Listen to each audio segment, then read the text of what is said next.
Greetings and welcome. How are we all feeling at the moment? Today's topic is on feeling good enough.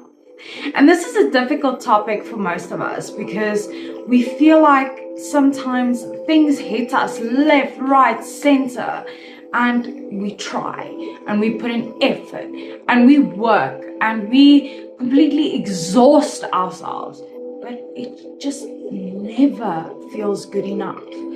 We think we are not good enough for other people, but in actual fact, we are not good enough for ourselves when we expect so much from one human being. Remember, you're not a robot. You can only do so many things in a day. And what you do and what you don't do does not determine whether you are good enough or not. You are good enough. And not feeling good enough is a problem that most people have.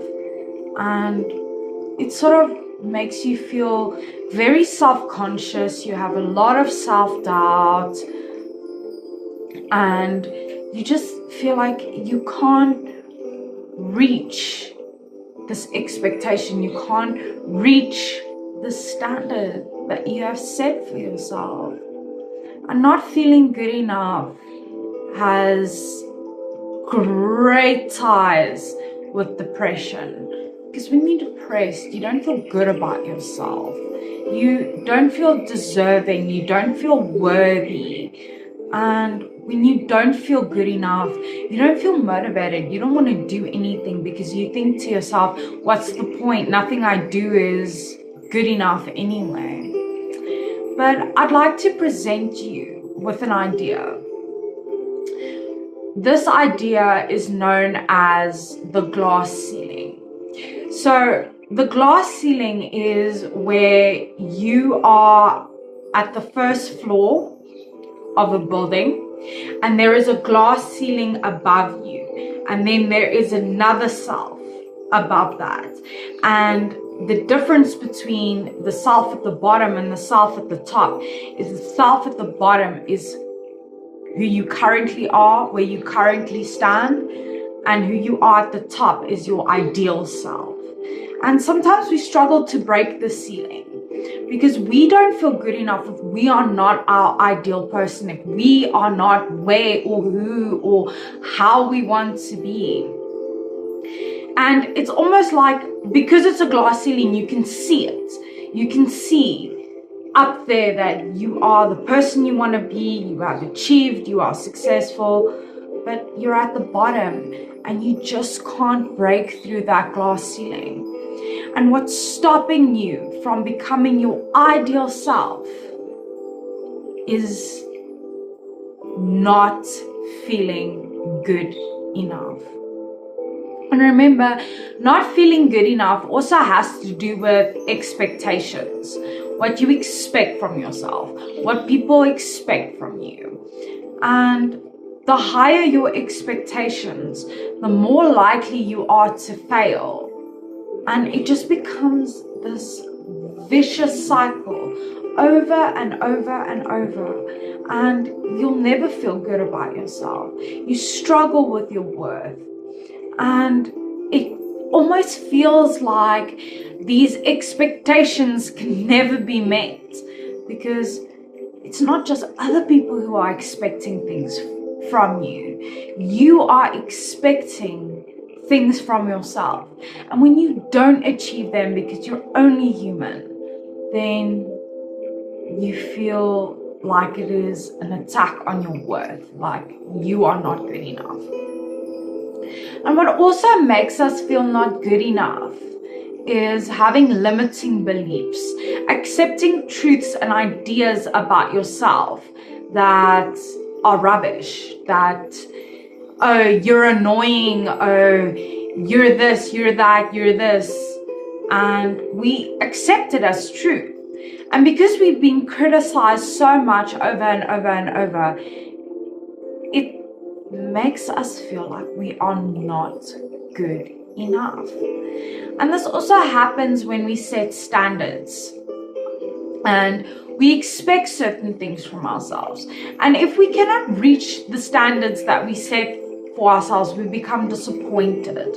We look inwards instead of realizing that there is only so much you can do in a day. And I'm not saying this to encourage procrastination. I'm saying this because when we set these high standards for ourselves and we don't reach them, it has an effect on who we are, our integrity, our worth. And that's what makes it so difficult, because a lot of people believe they're not good enough because of lack of skill or limitations. And the standards you set for yourself are important, but be realistic.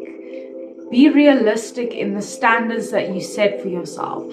Don't set expectations. Have standards. My work needs to be up to par. I need to be on time. I need to be in meetings. I need to pick the kids up from school. So it's important that you set standards for yourself that are actually obtainable. And other people's expectations often make us feel like we are just being either used for what we can do for other people. And that also makes us feel unworthy. It also makes us feel like we're not good enough. When we are not appreciated, when we just have these high expectations set from other people for us, we don't feel appreciated. And that can really damage your self-worth and also make you feel like you are not good enough, because no one is seeing you for what you do and who you are. They're just seeing you for what you can do for them. And that is a major contributor to not feeling good enough. And perfectionism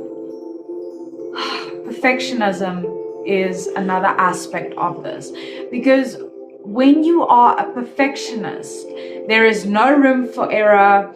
You work yourself into extreme exhaustion and fatigue, and everything must be a specific way.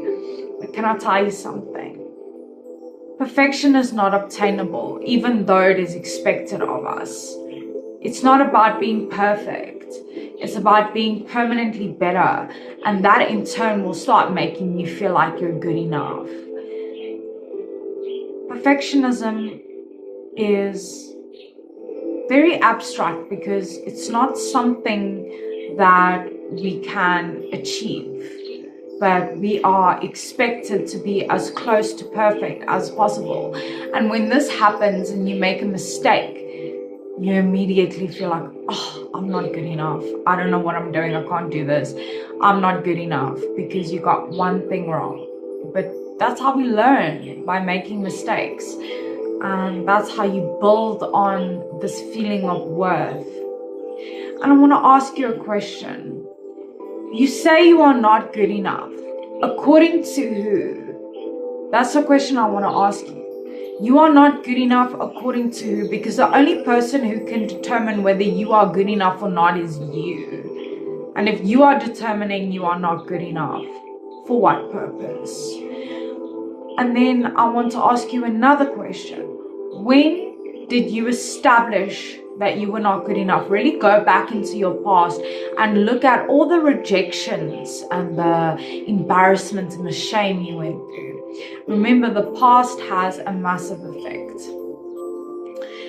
And as I stated earlier, depression can really make you feel like you are unworthy, you are not good enough, because depression destroys self-image, self-esteem, self-concept, all of those important building blocks that we need to build the self. And when it comes to the glass ceiling, I want to ask you, how far are you from your ideal self? And how close can you be to your ideal self in the next 5 years? And that is how you learn how to feel like you are good enough, when you are striving for growth for yourself. How do you define yourself now? Because that has a massive effect on how you feel about your worth. So think about your self-concept and who you are today compared to who you were 5-10 years ago. Remember that how you define yourself now has an effect on your self-worth. Not feeling good enough is a poison for the psyche. Rather, focus on managing your expectations, doing the best you can, and cutting yourself a little slack, because we are not robots, but we all deserve to feel worthy. So remember, you are unique and valuable. Take care of that stunning person. Stay strong wherever you're from. You are worthy.